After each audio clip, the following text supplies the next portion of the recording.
Harper Audio presents The Big Big. Unlike some of the other services, if you were to say, you know, make a movie of Becky Quick and Joe Kernan and Andrew Sorkin talking about whatever, they will not do that. It was 5,521 days ago today that C. Phillips 92 uploaded Dirty Dancing, Time of My Life, Final Dance. It's high quality to YouTube. Lionsgate continues to reward C. Phillips 92 with work. There's almost a long-term concern about who's going to fund this leading-edge model.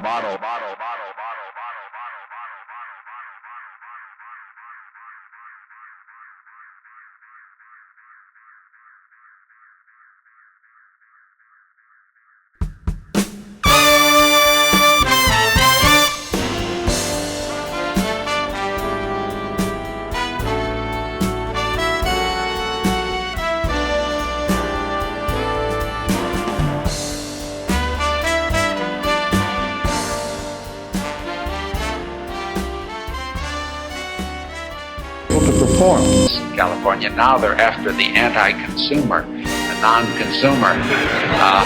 He's the real threat, and they've caught a few of them. Butler has a wonderful satire called Erewhon. Snowfall. You blame me. Oh, yes, exactly. The data's not very strong on that. So what? If computers can do it better than us, then what's the difference? Paranoia, though, comes from the Which makes it phasing out of the American way of life by electricity. In an electric information environment, minority groups can no longer be contained, ignored.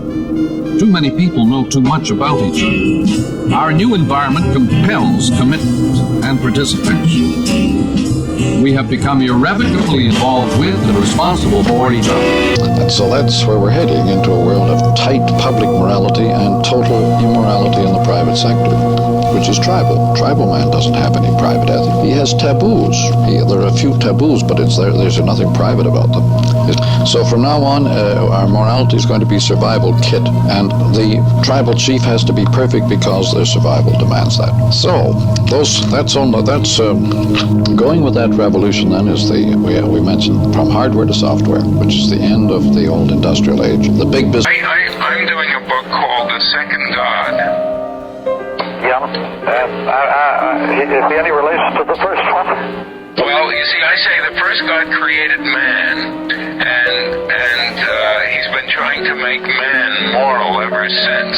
And man created the second God, and he's trying to make that moral ever since. By the way, I have one of my basic things lately has been in his work.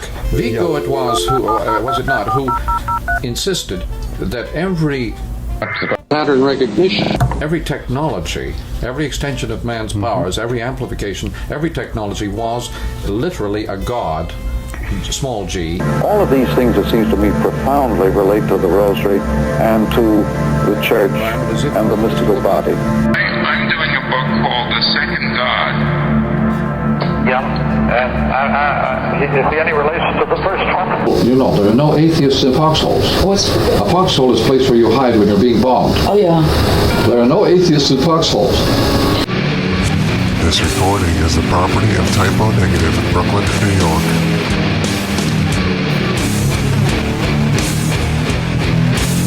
That's a lovely thing. And as they say, that there are no atheists in foxholes. In like an organized religion, like... That's a basic principle. Now, in a written society, they're all allowed to be homogenized. This is typical. He makes statement after statement after statement. He doesn't develop them. And he wasn't looking at his time or his world. He was looking back at the old world. That God is dead, indeed. So anybody who's looking around for a simulated icon of the deity. It's the old Renaissance book religion versus new software masquerading as mystical body itself. In Newtonian or even Einsteinian guys might well be disappointed. He says aphorisms representing a knowledge broken do invite men to inquire farther. I've taken children's recordings and assumed that their concept of media is identical with their concept of God. Anyway, Look, now that's very important. The discovery that when you're on the telephone, that is the God that is dead. That is the only one that is being observed. The Newtonian universe, the God who manufactured that universe, is dead. That's what Nietzsche meant. See, I was studying the effects of the church in literature, in history, in society. The discovery that when you're on the telephone or on the air, you don't have a physical body. When you don't have a physical body, you don't have an identity.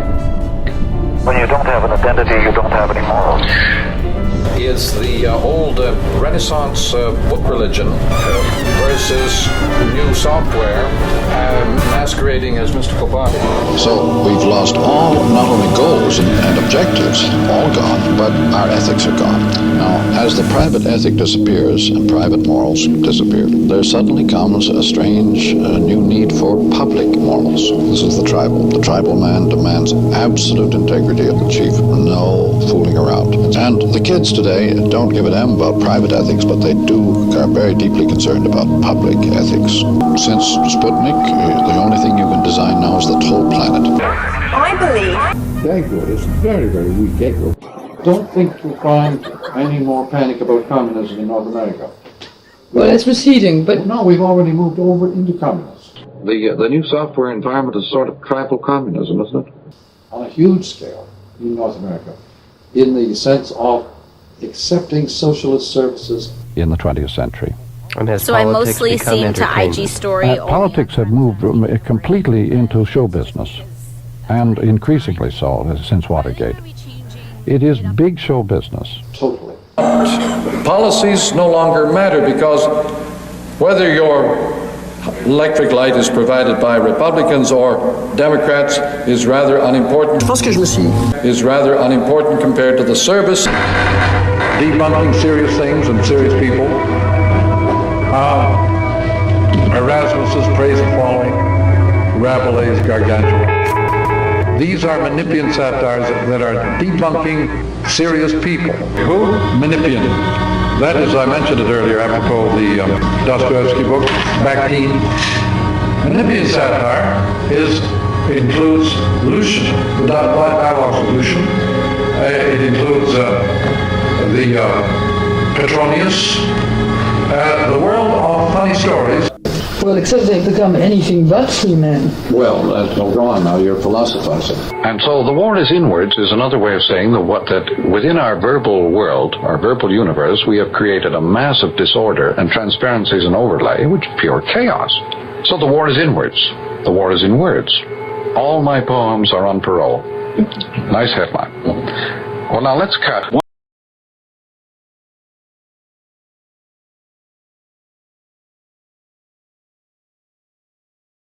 That everyone uses to make the efficient models that are actually make money in the marketplace. And, OpenAI gripes about this. Everyone trained their models using GPT-4 outputs.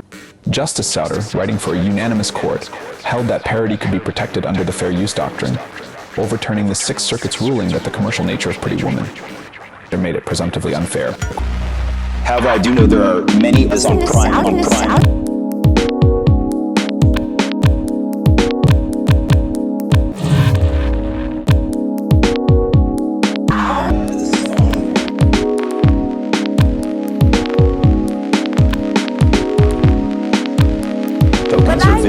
YouTube channel, and it is on Prime.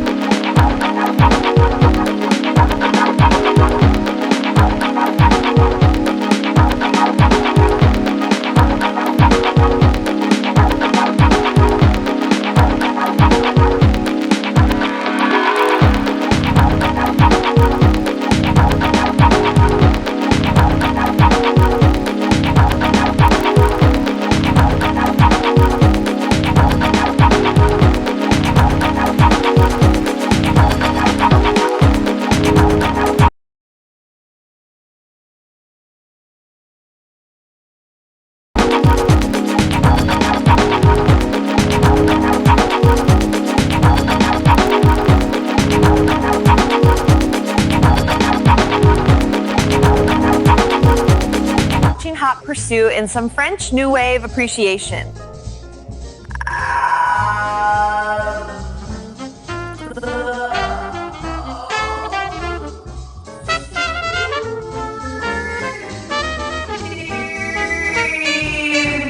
French French New Wave appreciation of the auteur theory of movies that were made in America in the era of 2015. Let's just spend a minute on your critiques of these videos, because it was such a clever way.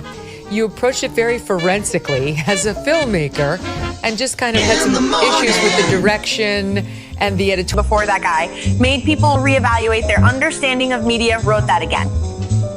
Mars the Cludoodle-Doo, and through watching this on Peacock, they fulfill the sale of this Chevy truck via this movie, and whomever owns the movie gets a commission. Peacock, NBC gets a commission, and let's say a random access, as John Malone would say, a random access member of the public indexes. The exact match Chevy truck that pictures vehicles said Reese Witherspoon is driving in this film. In fact, the guy in picture vehicles may have done the indexing, and he gets some rep cap points or part commission for the sale. This, my friends, is the long-winded explanation that you probably still don't fucking understand. Maybe people call this shit something else. McLuhanvideos calls it MO34 commerce. Whether Macy or somebody else sells the toy doesn't make any difference. Or Kringle commerce. Hopefully through some miracle, this is comprehended without some fucking asshole saying, oh, that exists already. It fucking doesn't. Not like this, not inside the fucking video, no more characters for my voice. The convolution of these videos will continue then. Apologies about the swears. The say profanity is the attempt of a weak mind to express it.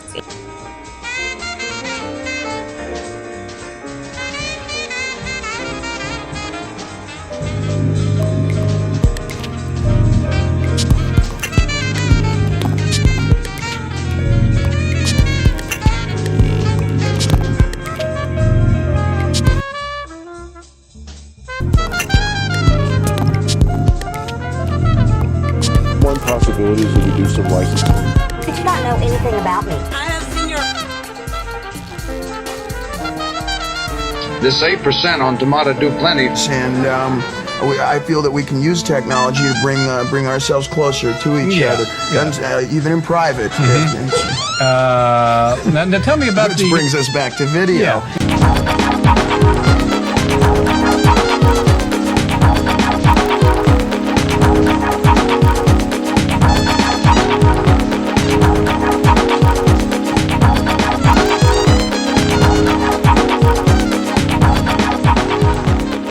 Netflix simultaneously. There are many orbiting video index tokens, or VITs, in your YouTube channel, and guaranteed you're already confused. It's only been 28 years. The dots are on items which open cards which are powered for dynamic commerce. And no fuck, it doesn't exist because you don't know the name of it, and having someone you know who knows someone who made the service depicted here that you still don't know the name of does not fucking count. Commercial nature of Pretty Woman. They made it presumptively unfair. Court stopped short of declaring this instance fair use. The court stopped short of declaring this instance fair use. Remanding to the district court for further fact-finding, though the case ended with 2 live crew paying for a retroactive license. Though the case ended with 2 live crew paying for a retroactive license. Though the case ended with 2 live crew paying for a retroactive license. Leaving key details about the music and its marketing absent from the briefs, opinions and analyses, making Campbell v. ACAFO is a fascinating subject for postmortem forensic analysis.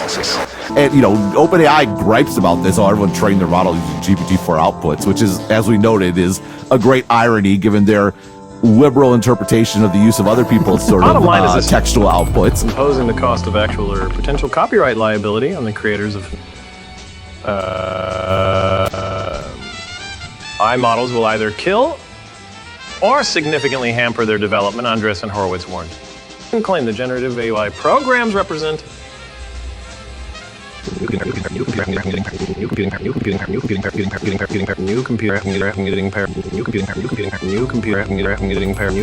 paradigm. Well, we're doing this right now is Anthony Pompliano, founder of Pomp Investments. Good morning to you. Morning. This has been a bit of a wild ride because we talked about sort of selling the news or selling the rumor, buying the. Are you viewing distractedly? Buying the rumor, selling the news, but now we've come back to pattern. You had a storyline about the breakdown of bureaucracy. Bureaucracy has broken down in every part of the world and nobody knows why. May I ask you a question? Right. All right. It was my impression from one of the comments in the book that you were suggesting that the artist in any medium should not now be trying to be creative, but should rather be trying to interpret the world to people. Should, in effect, be taking over the function of the historian. I'm sorry. No? I would let us leave the book form out of this show and deal with our... Well, what I'm curious about is that if the artist is to interpret, surely he has to tell stories. We never said he had to interpret. He makes forms, artifacts. He makes news. He doesn't interpret. Interpret news. He makes news. Okay. And he illuminates the environment. All news is fake. It's pseudo-event. It's created by the medium that is employed. There is no honest reporting on any medium. It is all fake, necessarily created by the medium in question. Well, that's not true, but go ahead. It has to be. No, you can't. Newspaper news has nothing to do with TV news.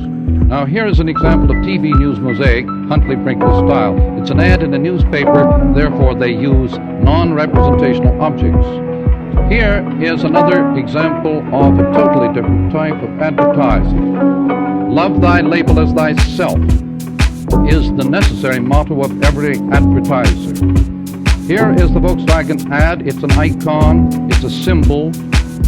It is a very iconic little package involving the body. You put on the Volkswagen like your trousers. You cannot get into a Volkswagen. You have to pull it on like your pants because of its dimensions.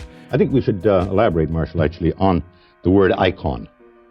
The icon as a pictorial, not as a perceived form, exists in multi-times, multi-spaces, and it doesn't have a single point of view, ever. It's like a family tree. It stresses the outline all the time. It doesn't work in the area of dark to light modeling as classical art. You remember the chap who sent for his family tree and they sent him a bunch of bananas.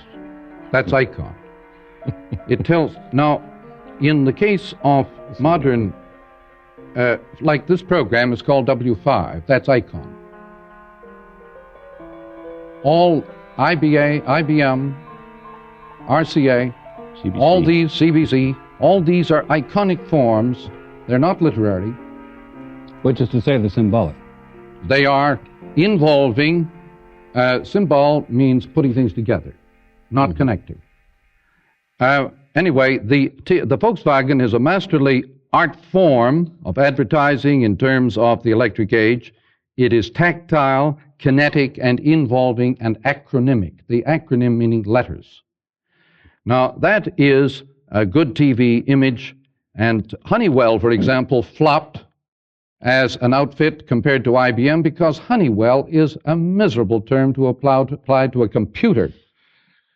It's a sticky job all the way, whereas IBM, for example, suppose Bell Telephone with its resonating symbolism were called the Blashmere system. We wouldn't have any telephones. The label has that much magical power in resonance and in creating imagery and acceptance. The Blashmere telephone system would never have created telephone service for mankind. Bell is resonant and acceptable. They didn't know this, and they still don't. This is a perfect example of a mix of media. You have a castle, you have old books, you have a 3-year-old child. Today, the TV child at 3 is gray and senile. He takes in the world with his mother's TV.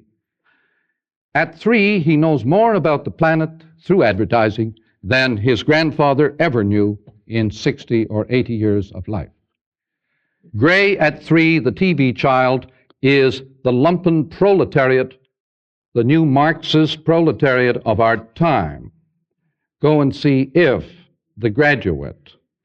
This ad, we were not interested in the content of the ad at all. It is iconic and symbolic. Highly tactile. Highly tactile, mosaic, no storyline. It's also very tactile. Here you have the world of the interval, of the chemical bond, of resonance, of quantum mechanics used in NASA, and so on. Here is the world in which there are no connections but only resonances. Here is a world of texture, extreme iconic bounding lines. Here you have powerful TV imagery. Because the TV image is not a picture, there is no shutter. It is only a finger in constant movement creating intervals. Charge of the light barricade, as Joyce called it. This is excellent TV. The copy is lousy TV. Are you brushing your teeth with secondhand water? It is totally unworthy of the magnificent imagery of the picture here. Excuse me. Here is chiaroscuro mixed up with bounding line in a confused studio media mind. Most media studios haven't a clue as to the properties of the media they employ, so that when an ad succeeds, they always say, "What did we do that time?" They never know. This is called soft touch, but you see here a white chiaroscuro face with a strong bounding line of beard. Hair is excellent TV. White chiaroscuro is very bad TV. But it's very iconic, and it demonstrates a principle, actually, and that is that if you move into extremely high-definition photography, then you tend to come out at the far end with an icon. Yes. It's a reversal process. Yes. Well, would that mean, for example, gentlemen, that the large blow-ups behind you, which are part of our set, which are extremely high contrast? I hope they're not visible to the viewers. They're very low definition. Mm-hmm. I mean, they're not pictorial They're very images. cool. They're cool, and same here. The background is blurry and cool. Mm-hmm. It is not a vanishing point inviting you to use your eyes, but to use all your senses. When we talk about touch, we mean the space that is interval, not the space that is visual connection. Visual space is the only space in which there is connection, Euclidean space. Touch is the space of the interval. The Chinese are the great masters of touch in the world, hence the great masters of electronic equipment. Alec Leighton, as a matter of fact, said, "To the blind, all things are sudden," thereby raising into conscious thought the idea that to the sighted man, to the man with the visual bias, nothing is sudden. This is a good example of today's Apollo 10. When you put a new environment around an old environment, you junk the old environment. The planet is now a garbage dump, thanks to the satellites. Or a museum. It is a museum or a garbage dump, a global theater where the kids can play ball and play games and do their thing out of doors. Now, I used to talk about global village. I now speak more properly of the global theater. Every kid is now concerned with acting, doing his thing outside, and raising a ruckus in a quest for identity. He has lost his identity. Every child on the planet since TV has lost his identity and so becomes a violent force, a lumpen proletariat of Marxist violence. Because of TV? Because of electric speed-up of imagery. TV is the major force in achieving this end on this continent. Is that a good ad? That is a powerful example of iconic involving space, yes. The bounding line is entirely tactile. However, you can see, too, that it is garbage. The moon at our distance is garbage, a garbage dump. We'll have a better look at it in a minute. This is a nice clash of black-white, and mask, a mix of chiaroscuro and genuine mask. She is cast in the role of a spy, which means doing one's thing. It's not a job. It is a role. And so all kids today have lost their goals and are looking for roles. Because in a fast-moving world, the targets you aim at change faster than you can. All doctors are obsolete on the day of graduation, engineers likewise. You cannot have a position in the world from look to look at a goal which is not changing faster than the goal itself. This gal, as spy, has got a good role. However, it is a good ad in the sense of its makeup, the bounding lines. The chiaroscuro here is very bad TV.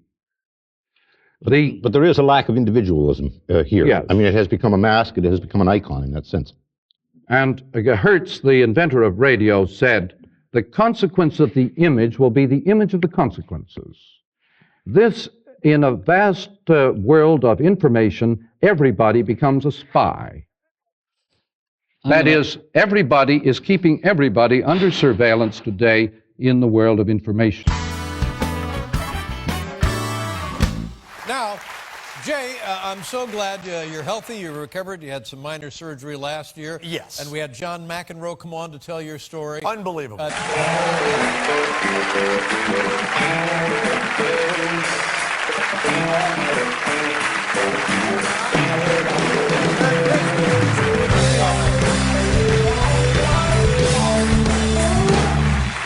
I want to thank you very much for standing up and coming in here. This is an impossible situation. You're demonstrating a lot of courage, a lot of spine, and a lot of commitment doing this. Thank you. Thank you. I'm gonna do the best I can. I know you will. Never anything less than your best. All right, first, as we start off now, tell us the Lone Ranger story. I was having an herbal flashback. I understand. Didn't know where I was. Why don't you had quite a career. This is really on difficult. What's You the have matter? like a good angle. I don't. This is the format approximately of most of the talk shows, wouldn't you say, Art? Yes. At airports, they put chairs this way to ensure that people will never speak to each other. These are the space engineers who understand these problems. Now, in talk shows, people are not supposed to talk to each other. They are supposed to talk to the interviewer, which is a relic of the newspaper. The newspaper interview really is the format of the TV talk show and has nothing to do with TV. So having two people sitting side by side ensures that there will be no dialogue. And you cannot really talk to somebody who's beside you. You can whisper to them out of the back of your hand, but you cannot really dialogue because it's not an interface. We can turn our chairs a bit to each other. But the talk show as such is a pathetic thing as it exists on TV at present. Great television shows. You're on Murphy Brown, you were on Cheers, you were on other shows. I'm off all those shows. Yeah, now are you off TV forever? No, I'm not off You're TV. going on to movies, right? Well, sort of, because I couldn't get a TV job. Dave, as you know, I was a young disc jockey in Charlotte, North Carolina. We'd open car dealerships, right? Right. Where was I? So I'm in Charlotte, and I was a disc jockey for a long time. And I'm in Charlotte, and I used to open up dealerships, car dealerships. And the Lone Ranger worked for a big automobile concern. We go out and bring stuff for the kids, and the parents would come out. They'd have a celebrity that would come. And he would go around, and we would go all to these little dealerships in North Carolina. This was the real Lone Ranger. This was Clayton Moore, and he dressed like the Lone Ranger all the time. He had the sky blue outfit, he wore the mask, he had the hat, he had the gun. He was never not the Lone Ranger. He would call everyone, "Thank you, citizen. Thank you, citizen." and I would announce it, and here he is, and here's the car, and here's the deal. And I admired him and all, but it was during, I was herbed up a lot at that point. So early 70s? Early 70s. Yeah. And so, let me guess, Garth Brooks is in town. All right, question, if I may. If young people today are looking for ways to have roles. Identity. As a means of Having finding... lost their identities. Okay, Yeah. fine. So rather than being a thing, they want a role. A role, involvement. And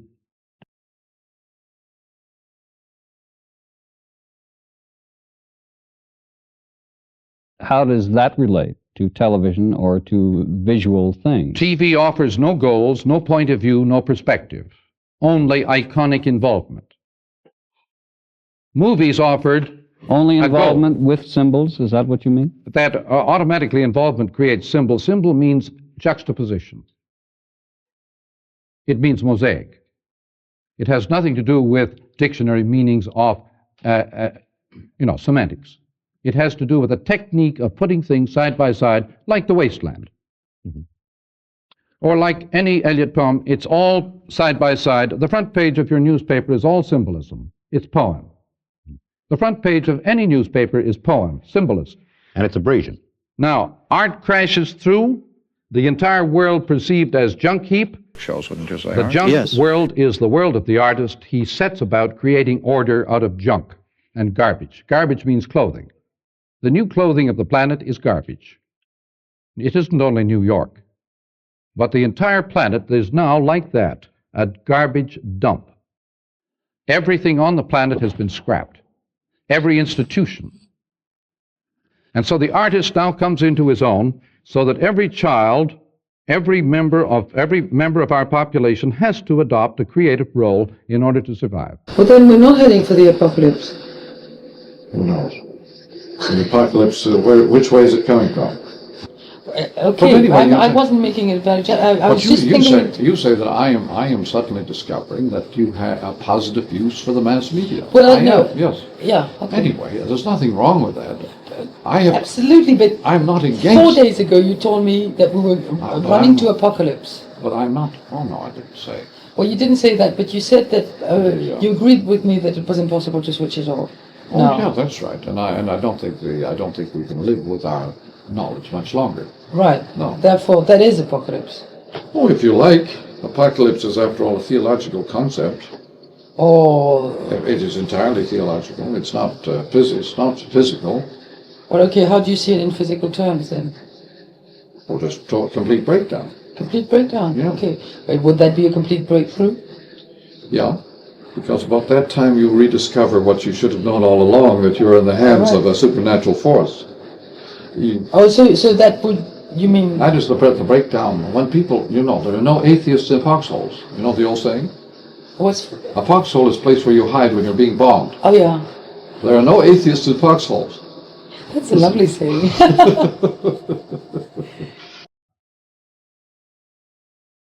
The world is now garbage, a garbage apocalypse. Is that a description or a value judgment? Neither. It means a tremendous opportunity to be creative. The Troy, Homer, is entirely concerned with a garbage dump. Mm-hmm. The Aeneid is entirely concerned with a garbage dump. So is Dante, so is Mr. Eliot and Joyce. Every great poet in the history of the world was concerned with the world as garbage. Do you think every great poet in the history of the world considered himself to be concerned with the world as garbage? Concerned with putting it back into order, these fragments I have propped against my ruins, says Mr. Eliot. There is no alternative in... The artist always prefers junk heaps to suburbs, There is no order in a suburb. There's merely tidiness. My artist friend Wyndham Lewis used to say there was nothing more exciting than the sight of an abandoned breakfast table or lunch table, where you could see the lines of force of all those who had used the table. An unswept street shows all the lines of force of the whole population that use that street. It is a very exciting object to an artist. But to a suburbanite looking for his little, a bureaucrat, it is not nice. As a matter of fact, Marshall and I, some years back, glanced over a fence and we discovered an old Chesterfield and a chest of drawers, remember, in a truck in this backyard, and we came to the conclusion that this was a kinetic order. It certainly was not visual order, but we could see very well that the people had carried that Chesterfield as far as they wanted to carry it and then dropped it. That is, the excavators of cities like Troy discovered that principle of organization. Here is we've selected this ad merely to show that the East is going west as fast as the West is going east. If you want your children to be westernized today, send them to Japan.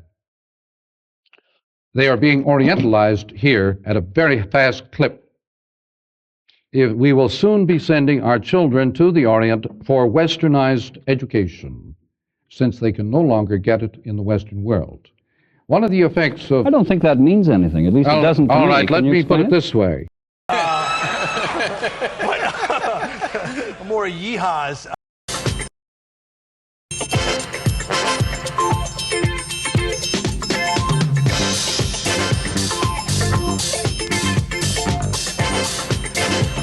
Live, The Last Tomorrow Show from Burbank, California, the entertainment capital of the world. Tom's special guest tonight, Regis Philbin and Johnny Carson's friend. And now, ladies and gentlemen, here's Malachi. What did he say? Oh, I could get used to that, McMahon. I could get used to that. Even an hour and a half earlier, I could get something, I walked in here tonight and I told a story that I thought was humorous.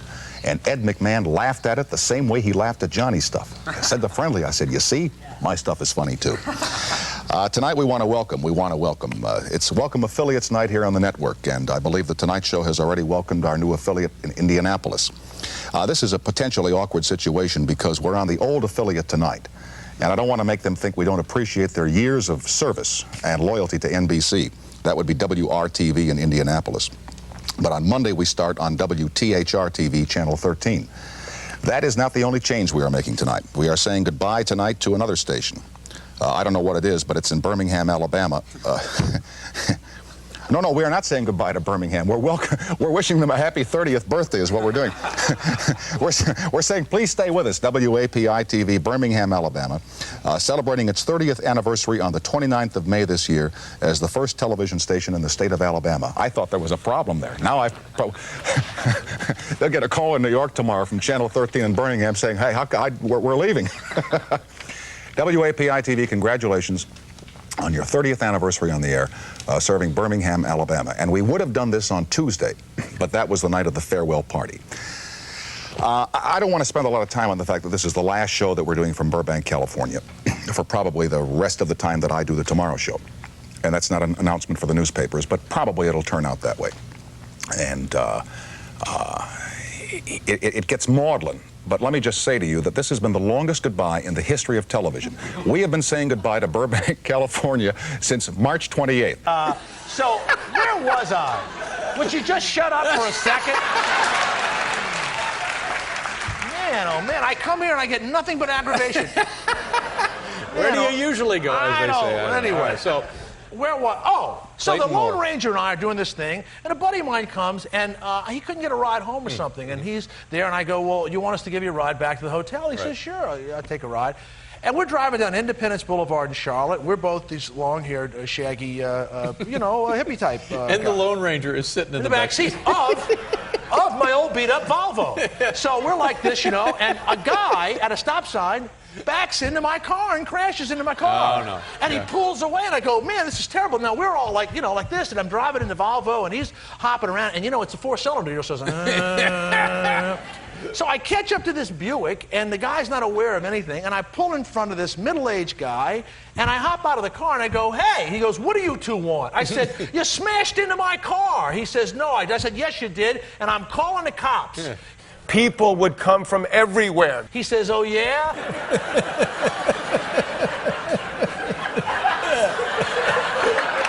So Mike and I chase the guy down. We get in front of the car. We stop the car. The guy jumps out. Mike and I jump out. He's got his long hair. I got my hair. And he goes, what are you two doing? And I go, well, you crashed into my car. You broke my headlight. And he goes, I did not. And I said, yes, he did, and I'm calling the cops. He says, really?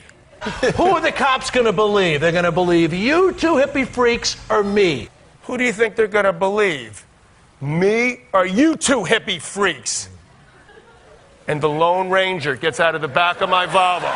The Lone Ranger gets out of the back of my car. Thank you, very nice. Hey, tell your friends. I will tell my friends. Thank you all. Jay Thompson. Thank you so much. Thank you, very nice. Hey, tell your friends. I will tell my friends. Thank you all. Jay Thompson. Thank you so much. Oh, the McLuhan video festival.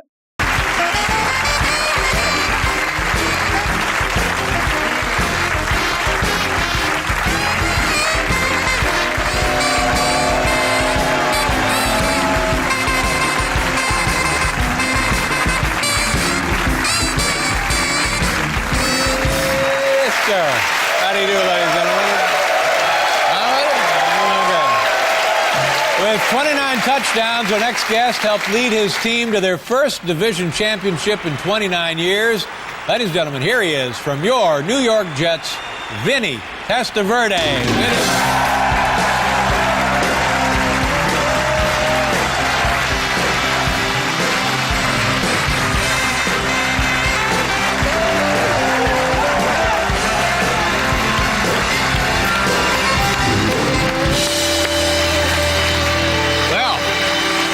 Pretty good, don't you think? Oh, it's wonderful. Pretty nice story, and this has got many, many different aspects of this make it a good story. Not the least of which is you're from this area originally, aren't you? Where'd you grow up? Native New Yorker, Elmont, Long Island, was where I'm from. And that's out near where the Jets train, isn't it? Yeah, just about 5 or 6 miles down Hempstead Turnpike there. Yeah. And when you were a kid in your bedroom, you had a poster of whom up on your wall? None other than Joe Willie Namath. Joe Namath, pretty cool. Yeah. And you broke Sunday you broke Joe's record for most touchdown passes in a season. In a season, that's right. It was kind of a hard thing to do. You know, he's your idol, and you're there. You got 25 touchdowns. He threw 26, 29 years ago, and I wound up on the season with 29 to break the record. Nice going. Yeah. And I'll tell you, you gotta. I've watched the play. You got a gun, you got a rifle, you got a cannon, and a great quarterback as well. Well, thank you. Hey, you want to play the Late Show quarterback challenge? I'm for it. Okay, Yeah. and now Let's do it. tonight, usually we go outside, but it's too cold. We're going to shoot for the pastrami sandwich on top of the Christmas tree, and I don't know where we're shooting from. Where do we? Over here? You got balls over there? Okay, here we go. Paul, cover us a little bit, will you?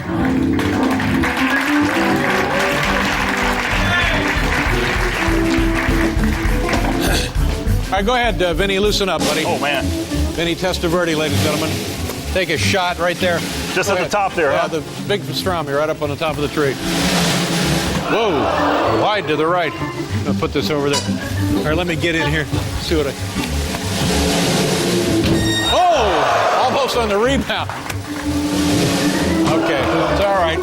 Thank you. We're both a little nervous. There it is. Oh! Here we go, Vinny. Like radar. Thank you, sir.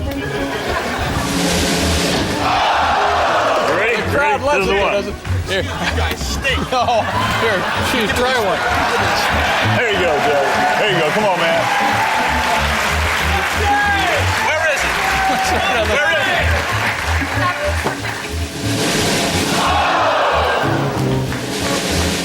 Go ahead, Jay. Go ahead. One more. Finish it off.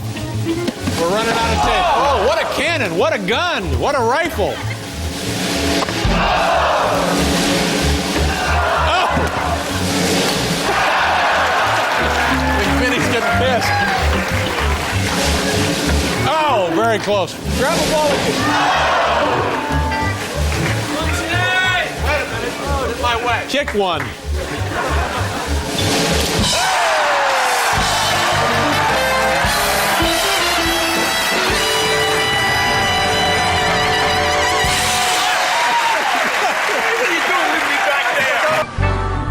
You're all right. Again? You're all right. Try. You're fine.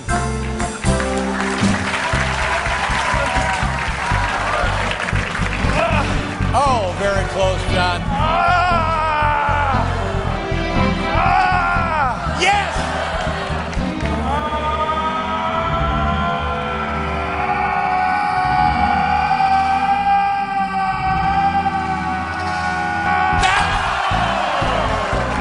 One more. One more. One more.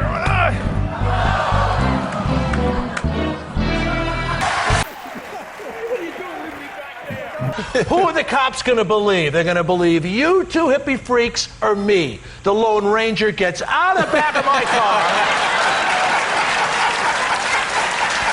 This is a true story. He gets out of the back of my car and says, they'll believe me, citizen. With the advent of electric information pickup, the entire world has been dumped in the Western lap as our baby. How do you order it?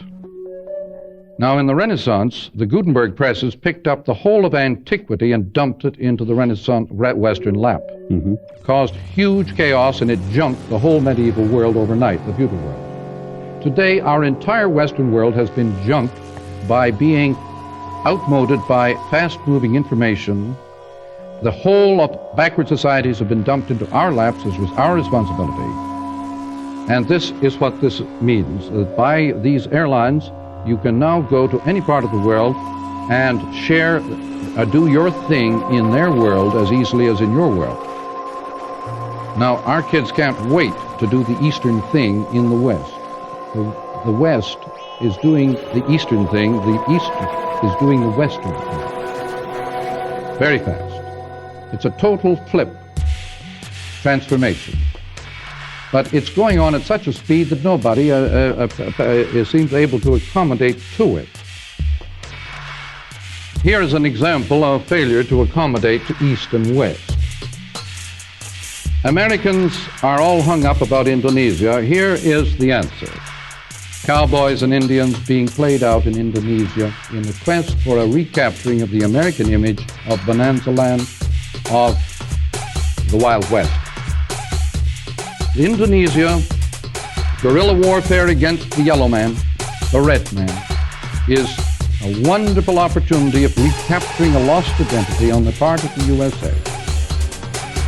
Every country that loses its identity fights like mad to recapture the old identity.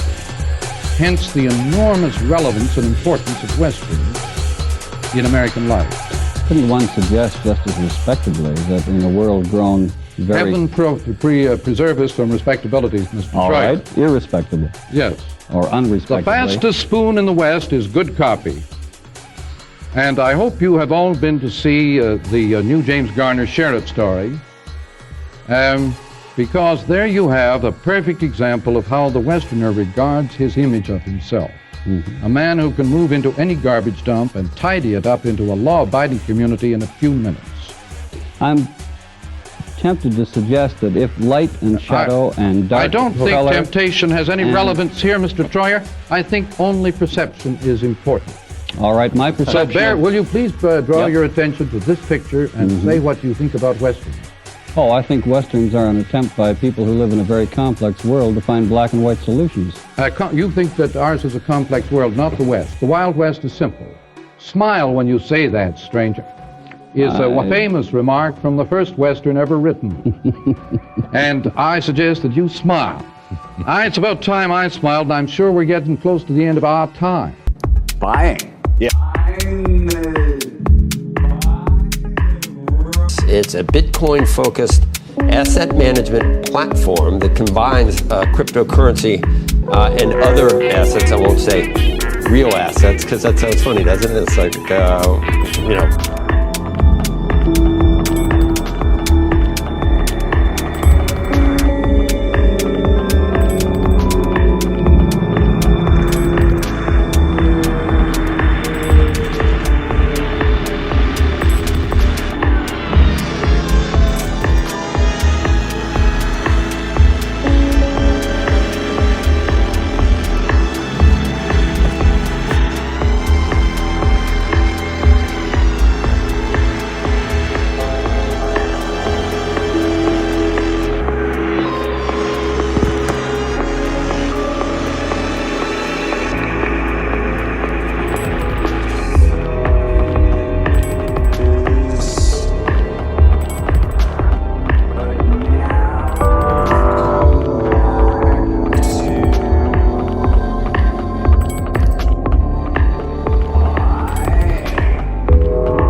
Buying the rumor, selling the news, but now we've come back to buying. Yeah. I mean, look, the verdict's in, right? Wall Street doesn't just like C. Phillips 92. They love C. Phillips 92. If you think of these assets, channels, over 114 million active YouTube channels. We don't often get to 1 million likes with an OC video. However, in the first 17 years, C. Phillips 92 did using some CPM or curative pop culture management. This is more or less the message of every vid on the McLuhan videos every week. Now you have Videosity generating reputation capital context for any and all sellers, from your local garage sale to NBC, Universal, and the like. Now, how familiar is everyone with the film Dirty Dancing? I've still never seen it. Is it on Tubi? Actually, it might be. Excuse lanes. However, I do know there are many orbiting video index tokens, or VITs, on your YouTube channel, and it is on Prime and Netflix simultaneously. All of them, of course, licensing this from the Lionsgate-controlled Vestron video. So, no. Who all has a guest? No. Guest? No. Too big, it's happened. Who's the best at it so far? TikTok. And it's not. Tell us the name of an influencer. She makes me saying either is right. Actually, everybody's probably overpaid at the top end. The one idea I had is to say, as a good faith measure, both the executives and the most paid actors should take a 25% pay cut to try and narrow the difference between those who get highly paid and those that don't. It'll be known as the helpful store. Good night. Good night. Good night, Aaron. Good night. Good night. I do about it. Yeah, didn't H&M get rid of returns altogether? It'll be known as the helpful store, the friendly store, the store with a heart. like even in-person returns, like you can't return anything from H&M or something like that. Yeah, it really is insane how customer service is like better when it comes to more expensive stuff. That's the thing about the live selling and the human interfacing is like I feel like it comes from a place where it's like we miss good customer service and like intimacy with the shopping experience, and so we're kind of like trying to feign some sort of intimacy by like creating a parasocial relationship with the live seller and like engaging with a community of people that are interested in the same things that you are while shopping. Little nuclear family. No, I these days I just stay in and read Amazon reviews. Most people read ads about things they already own. Of things I already own? So the kids today no longer feel limited to their little private families. They now feel part of a very much larger family. Going too far. Since most of the effects, they don't read things to buy them, I think I'm just looking for a sense of community. but to feel reassured that they have already bought the right thing. To see by like creating a parasocial relationship with the live seller and like engaging with a community of people that are interested in the same things that you are while shopping, right? Yeah, or at least like some semblance of expertise. Like the questions that people ask in these like TikTok live streaming comment sections are just like I want people to ask like, where was this made, you know? Or like what is it made out of? Yeah, I could see luxury. I would buy something luxury from a live stream if it was like actually authenticated. I brought in a Rolex watch that apps in China too, like TikTok's sister app Douyin and Pinduoduo, known for rock-bottom prices. Live streamers in China, known as key opinion leaders or KOLs, have made massive fortunes. There's entire boot camps devoted to the career craze of becoming a live stream shopping host. By saying a thing like that, I've been all over town trying to find that. You feel that way. At the Acme Toy Company on West 46th Street. Top creators build viewer trust through honest reviews. $4.50. Wonderful bargain. Reviews. The length on them is not super long. I feel like it's important to just... Macy's sending other people to other stores? The important thing is to keep the children happy. Whether Macy's or somebody else. Most important trait, in my opinion, particularly in the context of financial services. It doesn't discourage me because what Chairman Powell was saying is they don't have the authority now to own Bitcoin. I want to give it to them. I want our federal government to have a strategic Bitcoin reserve. Value or benefits in the U.S. government building a reserve of Bitcoin. And where we've seen trust break down is the trait of integrity. Now, integrity really comes down to your intentions and motives. And integrity is being really honest about whether your intentions... But I can only suggest that confusion of an extreme kind is the normal human condition in all sensory and perceptual matters. We have to go, but I have to make a point. Please. If anybody has the idea... And integrity is being really honest about whether your intentions...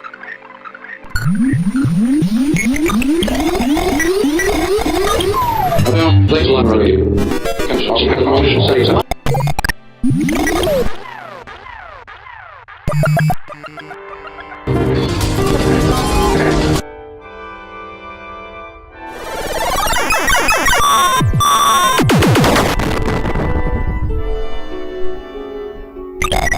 Around on social will impact every single stock on the market. Joining us right now to discuss how the new regulatory environment will impact stablecoins. Jeremy Allaire is here. He's the co-founder and CEO of Circle. You're here in Manhattan. You're not at Mar-a-Lago this morning. No, I'm right here with you guys. So what do you think is going on here? We're all trying to understand. Obviously, we're looking at Bitcoin as sort of an indicator, signal of everything. You're in the stablecoin business.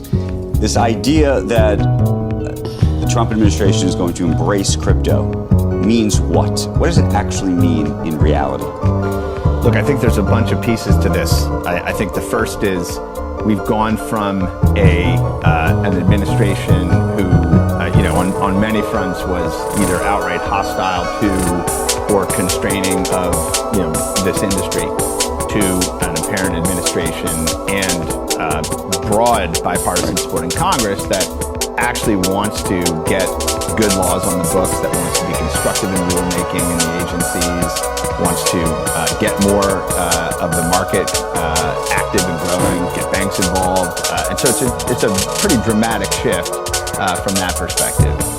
But what is it, when I say what does it mean in practice? Yeah. So you have a less hostile and maybe even embracing administration, but what does that mean in terms of new regulations, things that could be done tomorrow that couldn't have been done yesterday? Well, I think I'll start with stablecoins, which is there is not yet a federal law that defines dollar stablecoins as legal electronic money in the U.S. financial system. Once we have that, then every company in the world, every public corporation, every financial institution all around the world will be able to treat this as digital cash, use it as collateral, use it to settle transactions. Its ability to be used on a mass scale in society grows dramatically. So that's a huge one, obviously. And then in crypto markets, there's sort of who looks over exchanges, that's sort of one thing. But the big thing is we need statutes that define what these different types of digital assets are. And so digital tokens are a huge innovation, and they're an innovation in economic incentives and others. And so we need laws that say, here's what a digital token is, here's how you offer one, here's how you distribute it, here's how end users can use it, whether it's a game or whatever it is. The TD Ameritrade, you got this. We're buying the rumor, selling the news, but now we've come back to... Is Finnegan's Wake time to freeze black dress? Exactly. I got this, in August where he said, hey, maybe we'll just pay off our debt with a little Bitcoin, which was a really odd comment.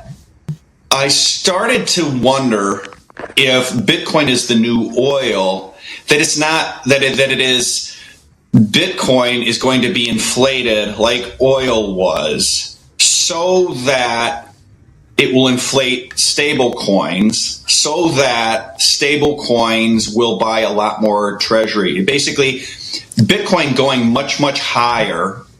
This Treasury report showed that stablecoin demand for T-bills would soar. Actually, the jean shorts that Jennifer Gray wore, which has resulted in an evergreen purchase that is correlated to every other hourly comment made on this YouTube clip that I'd like to note, was uploaded approximately 2 years before YouTube's like button appeared. And so this has resulted in Levi's working with Vestron to issue C. Phillips 92, around 2,500 more coins, which, to give you some understanding, Roar pairs with Doge, which pairs with XBT, or its more popular currency code BTC, which is about $5 every other hour for some ZLC that someone else did. That person gets 1,200 Roars plus 0.1% of C. Phillips 92's additional commissions from participating settlement companies like Macy's. From understanding, Roar pairs with Doge, which pairs with XBT, which is unsurprisingly still used for APIs. Is this like David Lynch's use XBT? I'm sorry, what is XBT exactly? What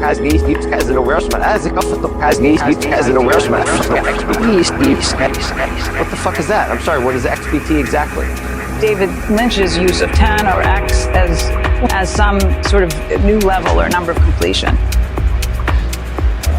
I remember seeing David Lynch on that Zip Davis channel. There was Dvorak on that show.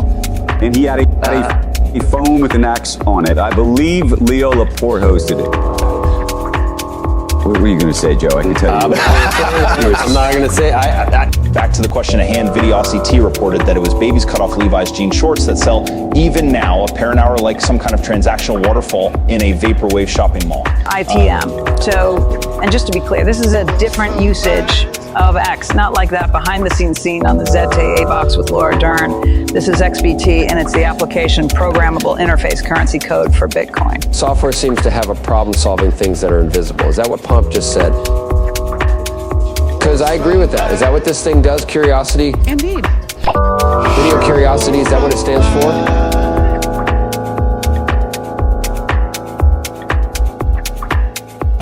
Larry Miller has the greatest joke I've ever heard about Canada. He says, you go to Canada, it's like as if aliens had captured you, brought you back to their planet, and rebuilt what they thought was Earth, but they could only see it through telescopes. And you would get out, they would release you, and you would walk into this, what seemed like America, and you go, oh, great, I'm home. And then you would slowly realize that something is terribly wrong. You'd go, Blue Dot gasoline? The Ford Commander? What are these things? This is not my home. I'm not home. I'm impressed that you appreciate the humor of that as a Canadian. You really have a lot to accomplish. There's no shot that Meta, TikTok, YouTube, Google are not going to be yelling and screaming about this. X will have this. That's really the key. I have a different question. It relates to Bitcoin, but it definitely deals in crypto, which is there's a letter floating around in the last 48 hours. It was a letter about the state of Texas, which I guess is trying to do a Bitcoin strategic reserve of its own. Yep. And the letter suggests that it is potentially unconstitutional for a state to try to create its own money, but makes... We're not allowed to own Bitcoin. The Federal Reserve Act says what we can own, and we're not looking for a law change. That's the kind of thing for Congress to consider, but we are not looking for a law change at the Fed. What Trump is doing through this entity that he owns, he, and it's really his son, but because I don't think Donald really understands this stuff, is buying a bunch of crypto. Bitcoin and Hedera and XRP. A bunch of things that might be approved for ETFs next year. Shocking how that works. Right. And they're talking about exempting American coins from capital gains. So here's the thing. As much as I hate, and I do hate XRP and Cardano because there's no there. There's no developers. There's no nothing. And look, Brad Garlinghouse he's smarter than me. He's richer than me because he built a big old scam that's working. And no one likes when I say that, but there's no there. And Circle, which actually has a real stablecoin, $42 billion of value, real, backed up by dollars, which is why a strategic Bitcoin reserve would be good for the dollar, not bad, but real has about a $5 billion market cap. XRP, fully diluted, which has like 50 million in their stablecoin, has $170 billion of value. Going to a different economy. The larger point, which is that Bitcoin, if successful, effectively undermines the dollar. And so if you are the president of the United States or an administration that represents this country, and you want to have your own currency, whether you actually should be advocating for Bitcoin. The dollar is unfortunately undermining itself. And I think that the dollar will always be necessary to convert Bitcoin into. I mean, that's never going to go away. I got strong views on this. Okay, give them to us. I'll give you my strong views. So first, agreeing with you, Joe, first and foremost, we have to focus on the strength and competitiveness of the dollar first. So we have a situation in the world where while the dollar is the reserve currency, there are lots of places in the world that don't want the dollar to be that currency. And so first we need full reserve digital dollars, like stablecoins, to become a mass export product of the United States. And if there's going to be a major currency of the internet, make sure it's a digital dollar. That's one. The second is that the fundamental issue that we have here is a sound money issue. We don't have sound money principles embedded in our monetary system right now. Not anymore. You don't. So you have virtually every government in the world is, I won't say they're all bankrupt, but they're in massive debt. The United States has an enormous amount of debt. Its fiscal house is not in order. I'm not disagreeing with that. I'm just wondering if you care about the sovereignty, if that's a word, of your currency. Do you want to actually be promoting another one? I believe that the world more broadly needs to operate on sound money principles, on full reserve money, on an Austrian economic philosophy. And as part of that, I believe, like in the past, you had a portion of what backs fiat money be sound money, and you can do it again. Money. You can absolutely do it again. But Jimmy, I had a different question. So you don't want to use Bitcoin because you don't want to buy a pizza that is worth $1 billion 10 years from now. Because in Bitcoin, since it's 21 million, as it continues to be produced, and we go through the halving, sooner or later we get store value, not a good medium. Right, but what is how big does the eventual market cap get of Bitcoin, and can it get to a point where you can say it's basically going to stay here in terms of value. What would it be? $1 million? I don't know what you think it would be. Then it could be used as currency because it wouldn't be fluctuating as much. So yeah, I've always taken a very long view on this. What's the terminal value of Bitcoin, taking into account 21 million? Well, can be. If you look at kind of M1, M2 aggregates, and you sort of say, and then you take gold or other things in addition, that's like $120 trillion of value. And what does that deserve? What could Bitcoin? So I think the question to me would be, if there's a reduction in the number of fiat currencies in the world, and more fiat currencies also have some component that is reserved against, a digital gold type of instrument, that monetary base could be quite dramatically higher. And then, can you just give me a number? I haven't done the math, but because if it's $1 million, you wouldn't want to use it if it's going to $2 million. Let me ask you a different question. So you don't have. He's not going to give us a number. I'm not going to give it. Mm-hmm. Would you please tell us how much time we have left? Because about a minute. And I would like to just elaborate this business of dark to light and so on, because I think that's of the civics. All right, without using words like tempt, my perception of what you've been saying is that your judgment of good television, which would have to involve light and shadow, dark colors and movement. Exclude light and shadow. Exclude light and shadow. And exclude perspective. All right, and have dark colors and lots of movement. No, outlines.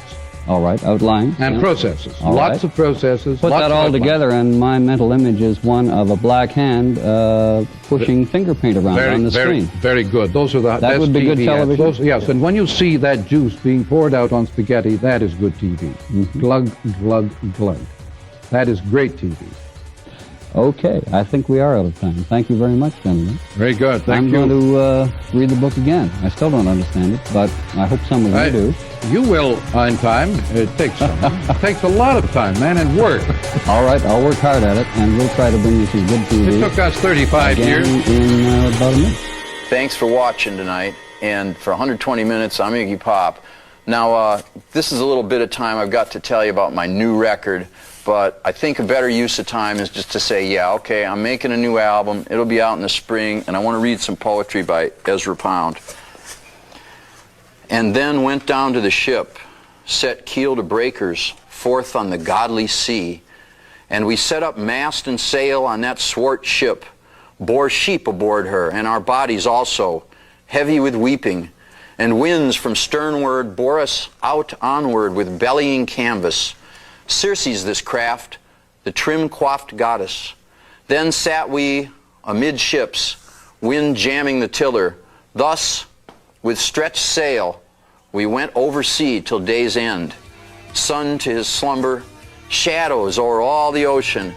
Came we then to the bounds of deepest water, to the Cimmerian lands and peopled cities covered with close-webbed mist, unpierced ever with glitter of sun rays, nor with stars stretched, nor looking back from heaven. Swartest night stretched over wretched men there. The ocean flowing backward. Came we then to the place aforesaid by Circe.